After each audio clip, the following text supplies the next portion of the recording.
हाँ, तो अपन ने पहले क्या पढ़ा था? संख्या प्रणाली। संख्या प्रणाली कौन कौन सी थी? भारतीय संख्या प्रणाली, अंतर्राष्ट्रीय संख्या प्रणाली, रोमन संख्या प्रणाली। 3 संख्या प्रणाली के बारे में अध्ययन कर लिया था अपन ने। भारतीय संख्या प्रणाली, अंतर्राष्ट्रीय संख्या प्रणाली और रोमन संख्या प्रणाली। तो आज अपन संख्याएं कौन कौन सी होती है उनके बारे में जानेंगे, है ना। संख्याएं कैसी होती है? तो पहली एक होती है प्राकृत संख्या। कौन सी होती है? प्राकृत संख्या। प्राकृत संख्या, इसको इंग्लिश में नेचुरल नंबर बोलते हैं, ठीक है। इसीलिए इसको n के द्वारा दर्शाया जाता है। प्राकृत संख्या 1 से शुरू होके अनंत तक चलती है। कहां तक चलती है? 1 से स्टार्ट होती है और अनंत तक चलती है। प्राकृत संख्या के बारे में समझ गए? इसको अच्छे से याद कर लेना है। प्राकृत संख्या 1 से शुरू होती है और अनंत तक चलती है। फिर आती है एक पूर्ण संख्या। क्या आती है? पूर्ण संख्या। पूर्ण संख्या को अंग्रेजी के बड़े W अक्षर द्वारा दर्शाया जाता है ना। हाँ। हाँ, तो जो पूर्ण संख्या होती है वो कहां से स्टार्ट होती है? 0 से लगा के अनंत तक चलती है। प्राकृत और पूर्ण संख्या में अंतर क्या है बेटा? प्राकृत संख्या 1 से शुरू होती है ना, और पूर्ण संख्या 0 से शुरू होती है। बस सिर्फ इतना फर्क है। और एक संख्या सम संख्या है ना।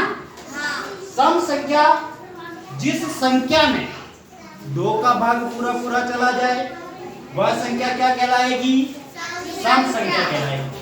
वह संख्या जिसमें 2 का भाग पूरा पूरा चला जाए सम संख्या है, या उसके इकाई के अंक होने चाहिए। देखो बेटा, ये याद कर लो तुम, इकाई के अंक 0, 2, 4, 6, 8 हो। इकाई के अंक 0, 2, 4, 6, 8 हो और सम संख्या होगी।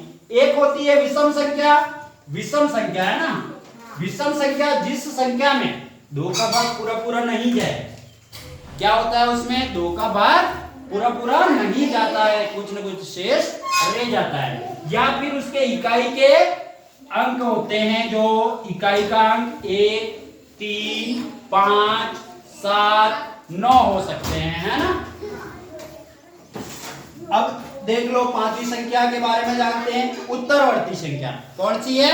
उत्तरवर्ती संख्या। उत्तरवर्ती संख्या का मतलब ये होता है वह संख्या जिसमें एक जोड़ने से अपने को प्राप्त हो जाए। जैसे बेटा 99 है, 99 की उत्तरवर्ती संख्या बताओ। 99 की उत्तरवर्ती संख्या कौन सी होगी? 99 में 1 जोड़ दो, 100 हो जाएगी।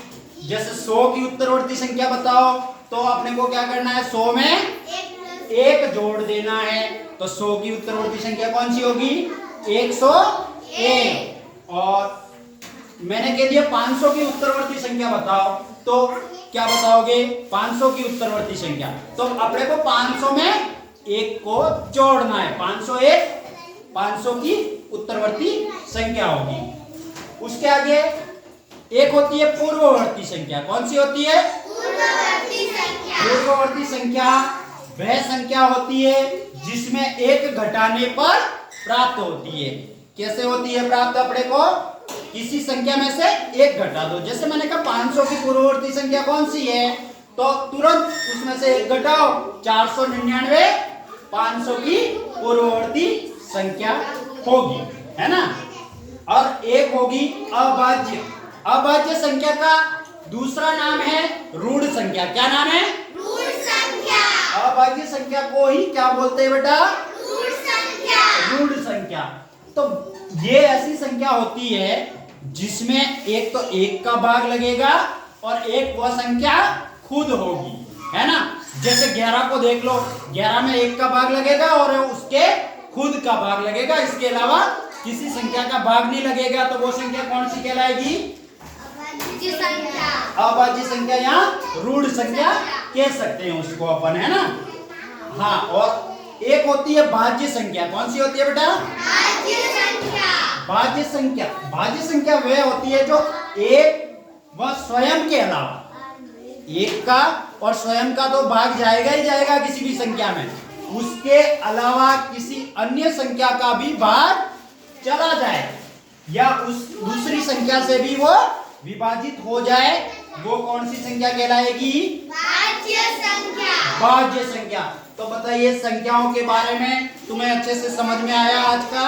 हाँ। चलो ठीक है, नेक्स्ट क्लास में मिलते हैं।